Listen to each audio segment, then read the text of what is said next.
오늘은 주신 말씀 요한복음 18장 1절에서 5절 말씀을 갖고 신앙의 여정이라는 제목으로 하나님의 말씀을 전하도록 하겠습니다.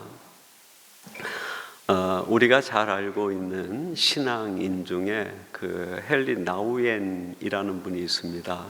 주로 이제 캐나다 지역에 그 장애우들을 섬기는 나르시 공동체라고 있는데 그 공동체를 섬기는 분 중에 한 분이죠.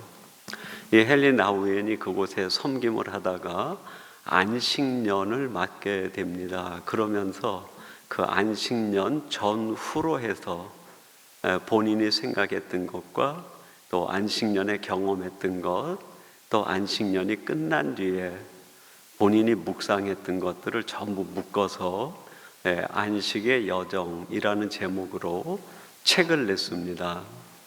그 책을 보면서 우리들이 이런 관점을 배워도 좋겠다 하는 것이 하나가 있었어요.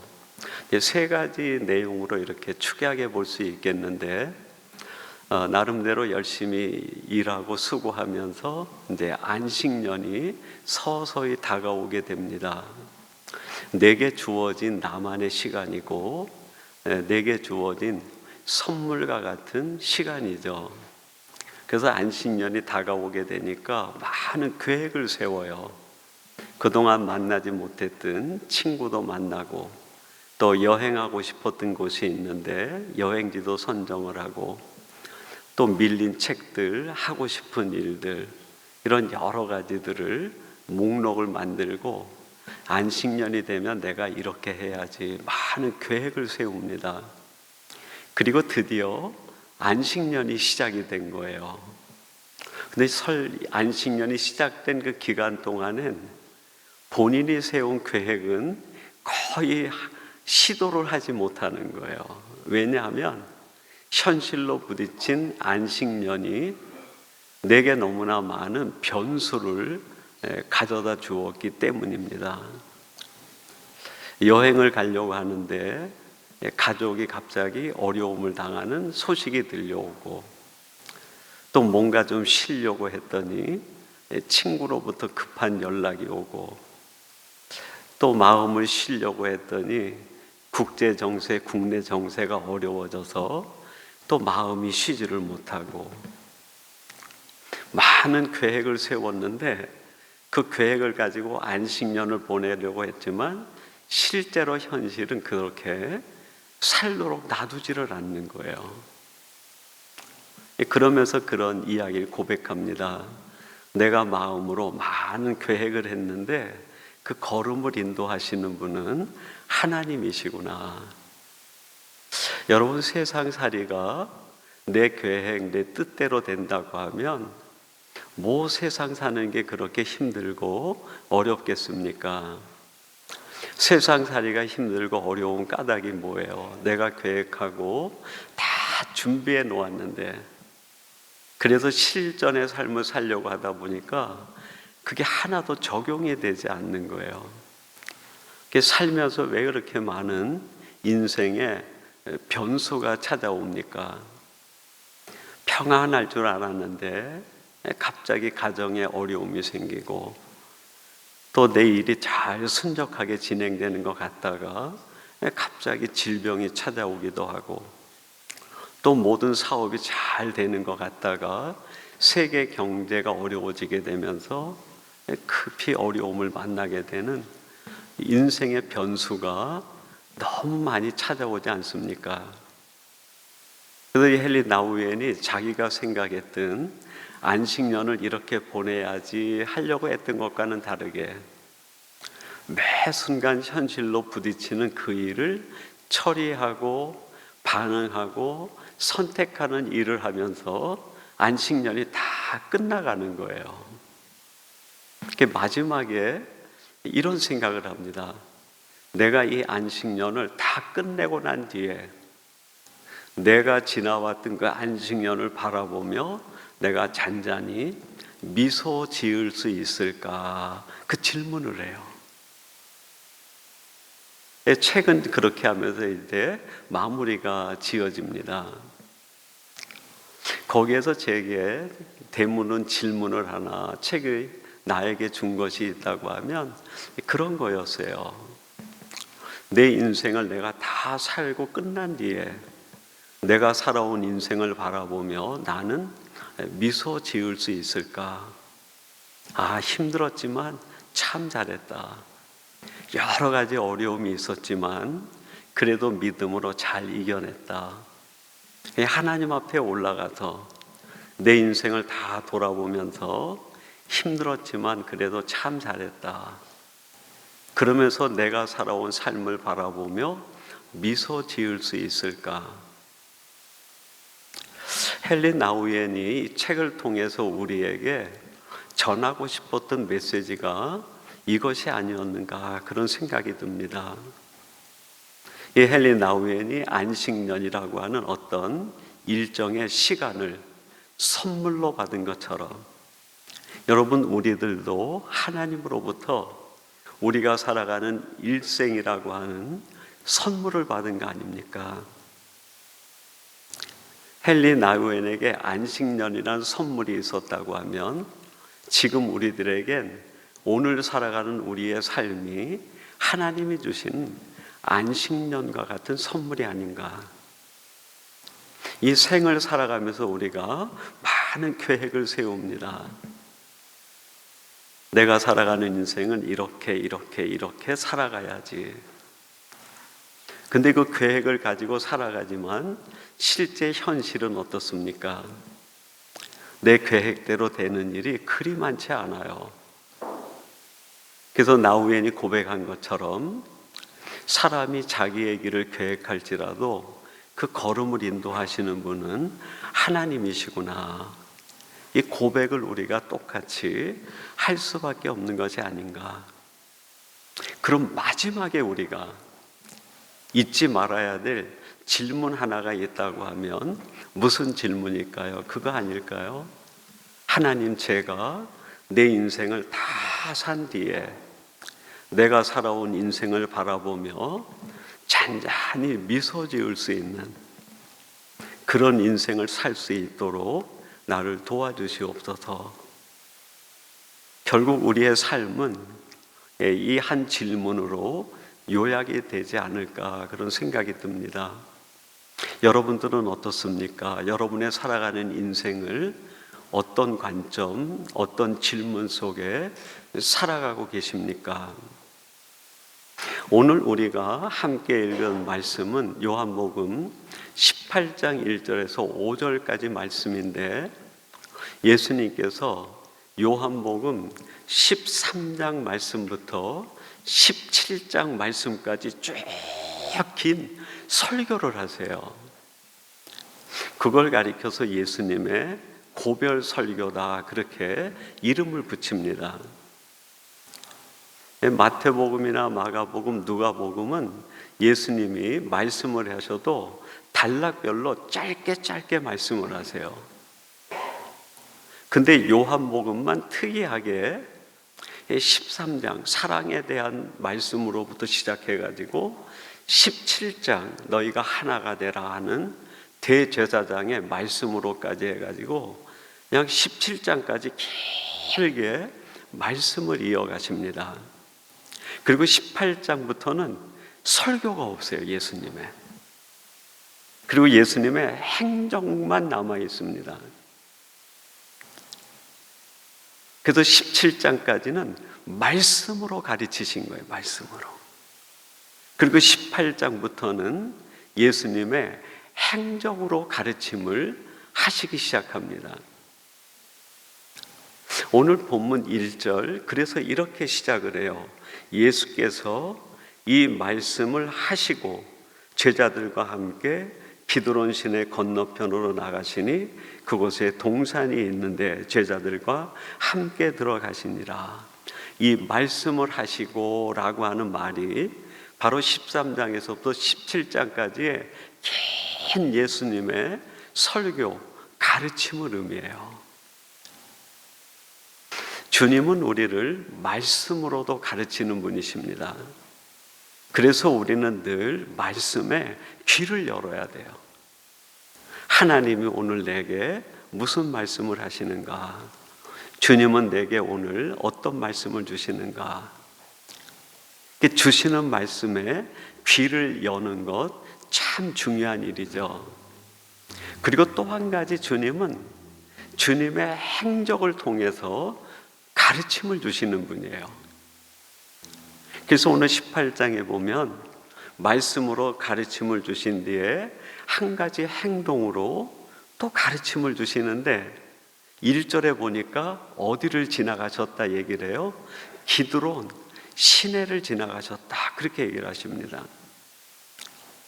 이 기드론 시내는 지역으로는 예루살렘 성전이 있는데 그 예루살렘 성전 동쪽에 있는 계곡 밑을 얘기하고, 이 계곡을 지나서 올라가면 이곳이 감난산이 돼요. 그러니까 예루살렘 성전 동쪽 문과 감난산 사이에 있는 계곡을 가리켜서 기드론 계곡 또는 기드론 골짜기, 그리고 오늘 본문은 기드론 시내라고 표현을 했어요. 이 기드론이라는 말이 헬라어로는 케드론이라는 말입니다. 근데 그 말 뜻이 어둡다, 그런 뜻이에요. 침침하다, 그리고 차갑다, 그런 뜻이 있어요. 왜 이런 이름이 이 기드론 시내에 고유 명사로 붙게 되었냐면, 구약에서 요시야 왕 때부터 이 기드론 시내에 나그네들이 죽으면 나그네들을 묘지를 써서 묻어야 되는데 묘지를 쓸 수 없으니까 이 기드론 계곡에다가 나그네 시체를 그냥 방치해서 버렸어요. 기드론 시내 그 골짜기에는 나그네들의 죽은 시체의 뼈들이 잡다하게 흩어져 있는 곳이에요. 또 예루살렘 동쪽에서는 하는 일이 있는데, 그게 뭐냐면 제사를 지낼 때 제물을 잡을 때 이 동문에서 제물을 잡아요. 그 제물을 잡으면 그 피가 그 언덕으로 흘러내려오면서 땅 속에 피를 머금는 게, 피를. 사람이 제물을 가져올 때마다 거기서 제사를 지내고 제물을 잡으니까 그 피가 계속 흘러가지고 이 기드론 시내 골짜기로 내려옵니다. 우리나라는 보통 사계절이 있는데 이 이스라엘은 사계절 있고 우기하고 건기가 있어요. 그러니까 건기에 제사를 지내면 그 피가 땅 속으로 다 스며들어가요. 그래서 우기가 돼서 비가 오면 그 땅 속에 있는 피들이 전부 비에 섞여서 검붉은 피가 흘러가지고 이 기드론 시내로 흘러내려갑니다. 그 기드론 시내는 이스라엘 백성들의 입장에서는 아주 불쾌한 곳이에요. 가고 싶지 않은 곳. 피냄새와 죽은 사람들의 뼈와 음침하고, 그리고 우기에 물이 흘러내려가면 그 물이 차가워가지고 케드론, 차가운 물이라는 뜻까지 나올 정도로 이스라엘 백성들에게는 원하지 않는 그 현장이 바로 이 기드론 시내였어요. 근데 주님께서 건너편 감나산, 마태복음은 겟세마네 동산으로 되어 있는데 그곳으로 가기 위해서 다른 곳으로 우회할 수도 있는데 유독 이 기드론 시내를 건너가지고 그 감난산 겟세마네 동산으로 들어가신 거예요. 왜 그러셨을까? 다른 길로 얼마든지 우회할 수도 있는데 굳이 그 고통과 침침하고 그 피냄새와 죽은 뼈들이 있는 그 골짜기를 지나지 않아도 되는데 왜 그 길을 지나셨을까? 주님께서 제자들에게 가르쳐주고 싶은 메시지가 그 속에 있었던 것이 아닌가. 얘들아, 인생이란 우리가 계획하고 우리가 생각하는 것처럼 꽃길이 계속 이어지는 게 그게 인생이 아니라는. 우리들의 생각과 마음으로는 내 인생은 그냥 평탄대로가 쫙 펼쳐지면 좋겠다, 이런 생각을 하지만 실제 우리가 현실로 마주하는 인생길은 그런 길이 아니라는 거예요. 헨리 나우엔이 안식년을 앞에 두고 꽃길을 계획하고 자기가 생각하는 아름다운 많은 계획을 가졌는데 실제 살아가는 안식년은 그렇지 않은 것처럼 우리가 살아가는 인생이 우리가 생각하는 것과 같이 꽃길만 이어지는 게 아니고 평탄한 대로만 이어지는 게 아니라 기드론 시내의 이 골짜기와 같다는 거예요. 나는 밝은 빛나는 길을 원했는데 내가 가는 인생길이 어둡고 침침한 길이 계속 이어질 수가 있는 거예요.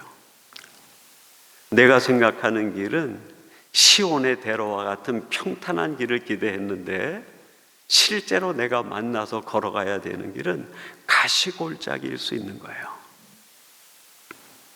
시편 23편의 다윗이 그런 고백을 합니다. 내가 무슨 골짜기요? 사망의 음침한 골짜기를 다닐지라도.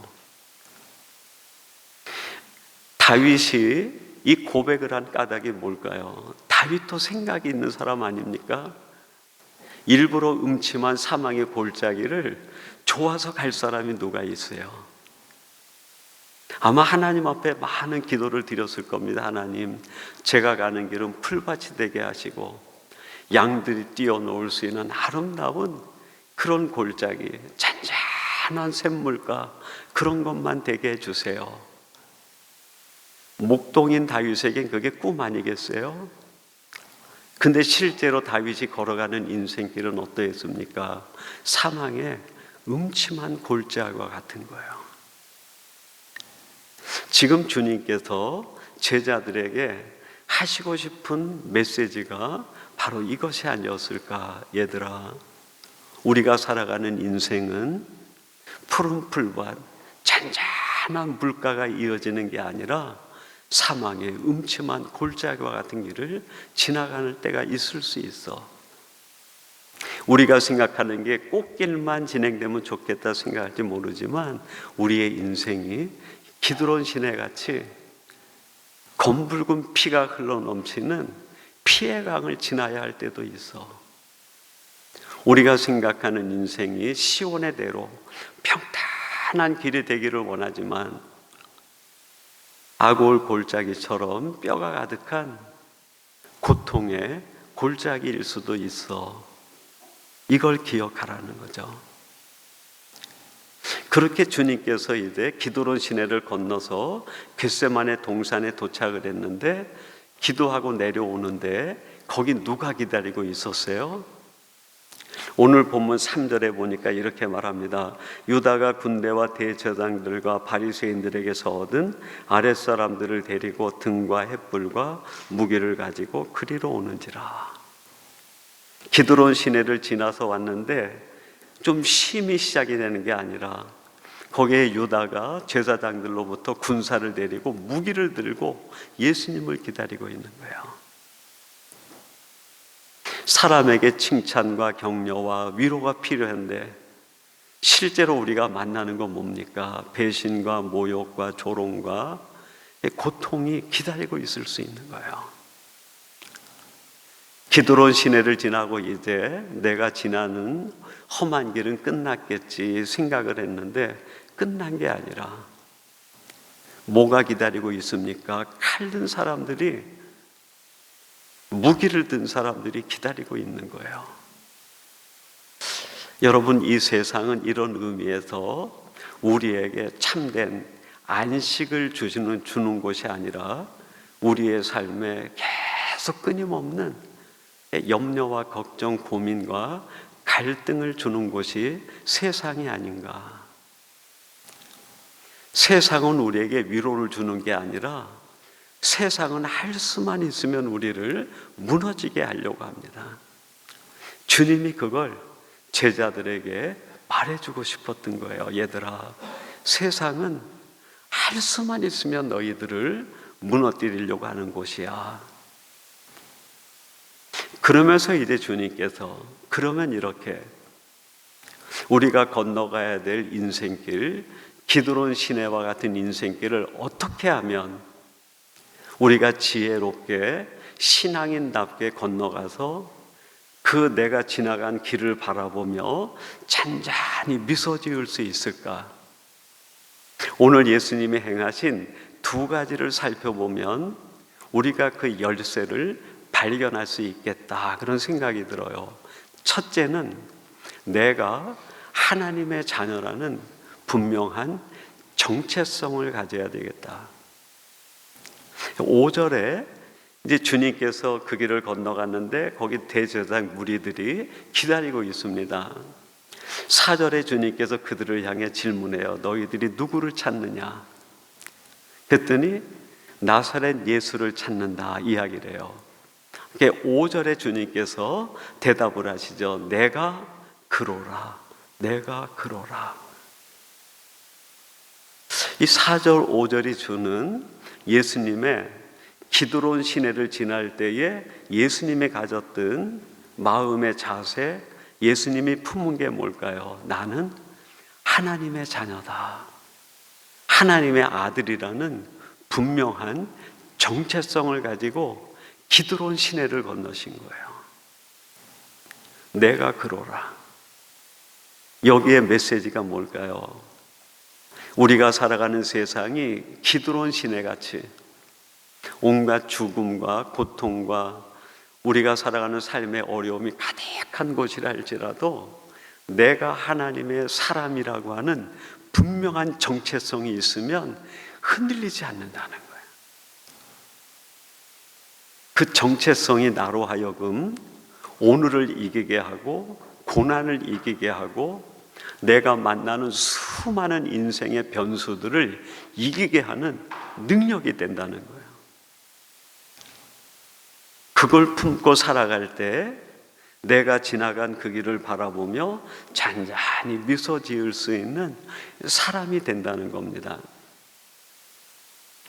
제가 한국에 있을 때 그 월간으로 나오는 이제 신앙 잡지를 구독해서 본 책 중에 샘터라는 책과 샘터 회사 그 출판사에서 자매 잡지로 출간을 했던 좋은 생각이라는 책이 있습니다. 그 샘터의 편집장으로 정용철 씨가 편집장으로 있을 때 그분이 직원들하고 만들어서 낸 책이 좋은 생각이라는 책입니다. 거기에는 이제 신앙인들과 일반인들이 자신들이 겪은 사소한 그 좋은 에피소드 같은 것들을 전부 모아가지고 월간지 책으로 내는 거예요. 근데 그 책에 이 정용철 씨가 경험했던 한 가지 이야기가 에피소드로 소개가 되어 있는 거예요. 이 샘터사가 그 해화동에 있는 이 공연장, 연극들 소극장이 있는 그쪽에 조그만 건물로 하나가 사옥이 있습니다. 근데 그 큰 길은 해화동 앞길은 넓은 길인데 그 옆길은 전부 좁은 골목이라 차가 두 대가 비키지를 잘 못하는 거예요. 그래서 언제부턴가 이 샘터사의 앞길이 양방통행이었던 게 일방통행으로 바뀌어버려요. 그래서 이 큰 길 쪽에서는 들어올 수 있는데 이 작은 길 쪽에서는 이제 이 큰 길로 나가기 위해서 나갈 수가 있는데 큰 길에서는 못 들어오는 거예요. 근데 그 큰 길에서부터 샘터사 사호까지의 거리가 5m 정도밖에 안 된다고 그래요. 차로 계산하면 차 한 대, 두 대 정도 거리예요. 근데 이 길을 일방통행으로 들어오지 못하니까 이 길을 들어오려면 저 뒤로 해서 그 고등학교가 하나 있는데 그걸 뒤로 돌아가지고 와가지고 해야 이게 한 5분 정도 돌아서 와야 사옥으로 들어오는 거예요. 근데 이게 일방통행으로 바뀐 뒤부터 그 샘터 사옥에서 일하고 그 건물을 사용하는 사람들 중에 두 종류의 사람이 구분이 된다는 거예요.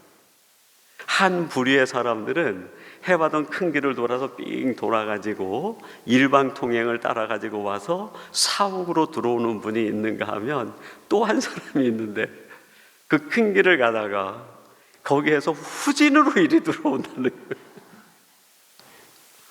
후진으로 들어오면 차 2대 정도 되니까 후진해서 쫙 들어온 다음에 잘못 들어온 것처럼 조금 더 후진하면 사옥으로 들어올 수가 있는 거예요.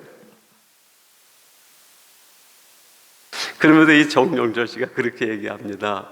우리가 살아가는 인생은 5m의 유혹을 이겨내는 일이다.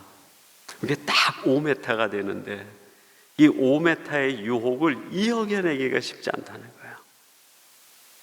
그리고 누군가에게 후진해서 딱 들어온 다음에 그 직원이 올라와가지고 자랑스럽게 얘기한다는 거예요. 내가 오늘 여기를 후진을 해가지고 이렇게 들어왔다고. 여러분, 정말 어떤 게 바른 우리 크리스찬의 삶이고 내가 지나갔던 시간을 바라보며 잔잔히 미소 지을 수 있겠습니까? 내가 누구인지에 대한 분명한 정체성을 가지고 살 때 내가 5분을 뺑 돌아서 오는 손해를 본다 할지라도 그게 오히려 우리에게 더 필요한 자세가 아닌가. 예수님께서 지금 예수님을 잡으러 온 그 제사장과 무리들에게 묻습니다. 너희들이 누구를 찾느냐? 누구를 찾느냐는 질문이 대단히 신학적인 질문이죠. 이 땅에는 모든 인생들은 무언가를 찾습니다. 인생의 참된 기준이 뭘까? 어떻게 하면 인생을 아름답게 살 수 있을까? 인생을 가장 후회 없이 살 수 있는 방법은 무엇일까? 아마 모든 일반적인 사람이라고 하면 그런 질문과 더불어 아마 그걸 찾아갈 거예요. 어떻게 사는 게, 어떤 삶이, 내가 어떻게 살아야 될까? 지금 주님께서 제사장 무리에게 묻는 거죠. 너희들이 무엇을 찾느냐? 조금 의미를 부여해서 얘기한다고 하면 너희가 어떤 사람이 되기를 원하느냐? 그 질문이죠. 예수님께서 그 질문에 대한 답으로 스스로 합니다. 내가 그니라. 나와 같은 삶을 살지 않을래 하는 예수님의 답변이시죠. 여러분, 이 시간 주님께서 우리에게 질문하십니다. 너희들은 어떤 삶을 살고 싶니? 하는 질문이죠. 누구를 찾느냐? 그리고 주님이 답을 하세요. 나와 같이 살지 않겠니? 그 5분의 유혹을 이겨내면서 그 자신의 시간, 손해를 볼지라도 그렇게 내가 살아온 시간, 그 길을 바라보며 미소 지을 수 있는 그 사람으로 살아가는 것. 이것이 하나님이 우리에게 원하시는 우리 크리스찬의 정체성이 아니겠는가. 그리고 두 번째는 이제 오늘 우리가 5절까지 읽었지만 11절에 보면 그 제사장의 무리가 와서 예수님을 붙잡으려고 하니까 베드로가 칼을 뽑아가지고 그 제사장의 종 말고의 귀를 잘라냅니다. 그런데 예수님께서 그 귀를 다시 붙여주신 뒤에 말씀을 하시죠. 내 칼을 도로 칼집에 꽂으라. 하나님이 내게 주신 이 잔을 내가 마시지 않겠느냐 하는 말씀이 11절에 이어집니다. 여기서 말씀하시는 예수님의 마시는 잔, 사명이죠, 사명. 예수님이 보여주신 기드론 시내를 지나가는 방법 중에 하나는 내 사명이 무엇인가 하는 걸 깨닫는 거예요. 내게 주신 이 고난의 잔을 내가 마시지 않겠느냐. 사명을 깨닫는 순간 사람 마음에 변화가 일어납니다. 어떤 변화가 일어날까요? 마음이 부드러워지기 시작을 해요. 베드로가 이 제사장이 예수님을 잡으러 올 때 이 칼을 뽑아가지고 제사장의 그 종의 귀를 잘라냅니다. 날카로움으로 대입하는 거예요. 근데 나중에 이제 예수님이 부활하신 뒤에 요한복음 21장에 주님이 찾아가셔가지고 질문을 하세요. 내가 나를 사랑하느냐? 3번 질문하신 뒤에 베드로에게 사명을 줍니다. 내 양을 먹이라, 내 양을 치라, 내 양을 먹이라. 그 사명을 깨달은 베드로가 그 뒤부터 사도행전에 나와서 베드로의 삶이 쭉 기록이 되는데 부드러운 사람으로 바뀌어버려요. 사명 이전과 이후에 차이가 있다고 하면 그 이전에는 베드로가 칼을 뽑아드는 사람이었는데 그 이후에는 12 제자 가운데 가장 부드러운 사람이 돼요. 사명은 우리에게 이 일을 해야 된다라는 것보다 더 중요한 마음의 변화를 일으켜냅니다. 사명이 분명하면 사람이 부드러워져요. 근데 사명이 확실치 않으면 사람이 날이 섭니다. 날카로워지게 되고 자신도 모르게 내가 왜 이렇게 했지 하는 후회스러운 일들이 일어나게 돼요. 근데 사명이 분명히 깨달아지게 되면 나도 모르게 부드러움이 생기기 시작을 해요. 모세가 애굽의 왕궁에 있을 때 자기 동족을 위한다고 하다가 사람을 죽이고 왕궁에서 급히 도망을 나갑니다. 그가 미디안 광야에서 40년 동안 있다가 호렙산에 그 가시떨기 나무에 불이 붙어서 타오르는데 타지 않는 불길 속에서 하나님과 대화를 해요. 그리고 사명을 발견합니다. 내 백성 이스라엘 백성들을 애굽에서 인도해내라. 그 사명을 깨달은 뒤에 민수기 12장 3절에 보면 이 모세에 대하여 어떻게 얘기합니까? 그의 온유함이 지면의 모든 사람보다 더하더라. 하나님으로부터 사명을 알기 전에는 자기도 모르게 혈기가 앞서는 사람이었는데 사명을 깨닫고 나자 가장 온유한 사람이 된 거예요. 여러분, 우리들이 왜 사명을 쫓아 살아야 되는가? 내가 살아가야 되는 삶의 이유를 아는 것도 중요하지만 그 사명과 삶의 이유를 발견하는 순간부터 이상하게 마음에 여유가 생깁니다. 부드러운 사람이 돼요. 오늘 주님께서는 제자들을 친히 말씀으로 가르치신 뒤에 예수님의 행적을 통해서 뭔가 또 한 가지 메시지를 가르쳐 주십니다. 인생이란 무엇인가? 그걸 알려주시기 위해서 기드론 시내를 지나가세요. 인생이란 우리 계획대로 되는 것이 아니라 이렇게 험악한 곳이야. 근데 이 험한 인생길을 어떻게 우리가 다 살고 난 뒤에 바라보며 미소 지을 수 있겠는가? 내가 하나님의 사람이라는 분명한 정체성, 그리고 내가 여기에서 무엇을 해야 되는지 삶의 이유를 발견하면 부드러운 사람이 되어 살아갈 수 있다는 거예요. 그것이 바로 우리가 건너가야 될 기드론 시내를 건너는 열쇠라고 말씀하고 계십니다.